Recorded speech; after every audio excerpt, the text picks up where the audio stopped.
Tumefika hapa baada ya kuwa tumepokea taarifa ya ajali ya moto katika soko letu eneo la Mawasiliano, wilaya ya Ubungo.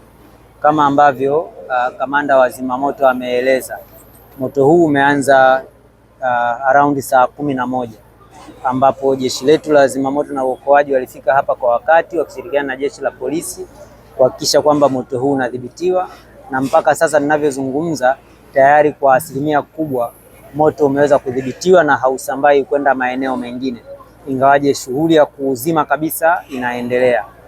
Hasara ambayo imepatikana ni kubwa. Kama ambavyo tumesikia, kuna wafanyabiashara au vibanda takribani 500 vimeteketea kutokana na moto huu mpaka sasa. Kwa kiasi hiki cha hasara sio kidogo. Kwa sisi kama serikali, mimi kama mkuu wa wilaya, kwa niaba ya Mheshimiwa Rais na kwa niaba ya Mheshimiwa mkuu wa mkoa, nimefika hapa kwanza kusimamia shughuli ya uzimaji moto inayoendelea, lakini pili kuwa na wananchi na kuwapa pole kwa hasara hii kubwa ambayo wamepata. Serikali iko pamoja nayo wakati wote, kuhakikisha kwamba tunaangalia namna gani tunaweza kuwarejesha katika hali ya kawaida ya wao kufanya biashara baada ya kuwa wamepata hasara hii. Ni mapema mno kuweza kuzungumza ni mipango gani tutakayoifanya kuwarejesha katika hali ya kawaida, kwa sababu kwanza ni lazima tuhakikishe eneo hili ni salama. Lazima tuhakikishe moto wote umezimika na hakuna viashiria vyovyote au uwezekano wowote wa moto kuwaka tena na kuleta hasara zaidi. Kwa hiyo niwaombe wafanyabiashara wawe watulivu katika kipindi hiki, watoe ruhusa na nafasi kwa jeshi letu la zimamoto na uokoaji pamoja na jeshi la polisi kuifanya kazi hii hadi ikamilike. Najua wengi wangetaka hata kesho waweze kurudi na kuanza kufanya biashara, lakini kwanza tudhibiti kuhakikisha kwamba hapa pako salama. Lakini jambo la pili, nitoe rai kwa wananchi ambao walikuja hapa kusaidia kuzima moto na wengine kuangalia nini kilichotokea. Kwa muda huu ambao tumeshafikia, tuwaombe wale wote ambao hawahusiki waliache eneo hili liwe wazi ili kulinda usalama wa mali za wananchi zilizoko hapa.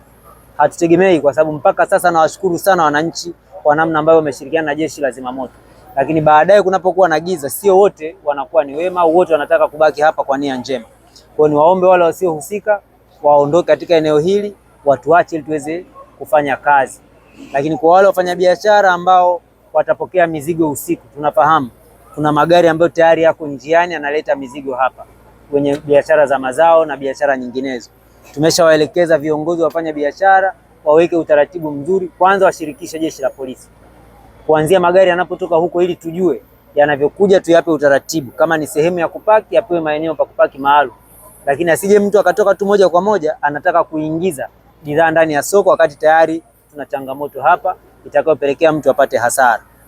Kwa hili ni la muhimu sana kwa wafanyabiashara na viongozi wao tayari tumeshawapa maelekezo. Lakini la mwisho ni kutoa rai kwa wafanyabiashara wote na vyombo vyote vinavyohusika na usimamizi wa masoko kuchukua hatua muhimu sana kudhibiti mioto katika maeneo yetu. Inapotokea wafanyabiashara wanajenga vibanda vyao, mara nyingi huwa hatoi nafasi ya kwanza magari ya kupita ya kuzima moto, lakini pia tunaviunganisha sana kiasi kwamba ikitokea changamoto vibanda vyote vinashika moto kwa wepesi. Sasa sisi tutaendelea kusimamia kwenye masoko mbalimbali, na nimeyataja wakati tunaongea pale awali, pale Malamba Mawili, Mbezi kwa Yusufu, Mbezi kule kama unaelekea Goba, Mabibo, Manzesi. Ni lazima tuende tupite tuangalie, na jeshi la zimamoto piteni.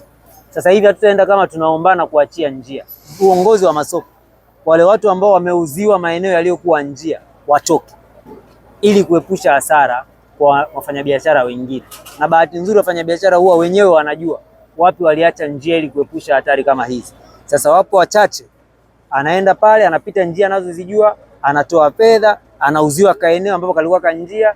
Baadaye likitokea janga kama hili tunashindwa kuchukua hatua za kudhibiti mioto katika maeneo yetu. Kwa hiyo nitoe rai katika maeneo yote ya masoko, hatua za haraka zichukuliwe kuondoa vihatarishi vinavyoweza kusababisha hasara pale tunapopata majanga kama haya. Lakini nawashukuru waandishi wa habari kwa sababu na nyinyi mmekuwa ni watu wepesi sana kutupashanisha habari. Wakati mimi napokea taarifa na nyinyi tayari mlikuwa mko njiani kufika hapa, na hii inasaidia wananchi wengine kujua nini kinachoendelea na kufika kwa wakati, kutoa msaada na kushirikiana na majeshi yetu katika kuchukua hatua zile muhimu kudhibiti moto. Kwa hiyo tunawashukuru sana na Mungu awabariki. lakini kama kuna mtu ambaye ameguswa bega amepoteza chochote